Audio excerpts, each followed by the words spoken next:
Hai semua. Okey, perkongsian vlog hari ni admin nak share sikit part jamu jelita dan Viasia.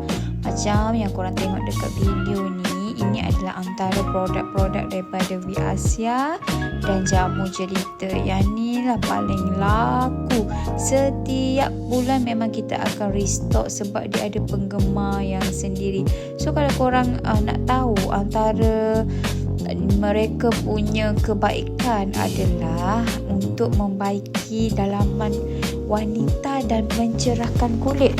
Korang boleh pilih nak buat white, jamu putih mulus, lepas tu beautiness yang ni, semuanya adalah untuk membantu mencerahkan kulit dan membantu masalah wanita daripada dalam, merawat masalah wanita daripada dalam.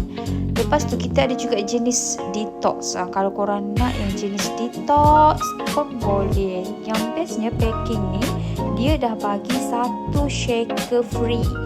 Korang beli sebotol dapat satu shaker free. So kalau korang nak tahu lebih lanjut, boleh WhatsApp admin ataupun boleh check kita punya harga di Telegram kami, Isha Faisha Beauty. So kalau korang nak grab, boleh hubungi kami sekarang.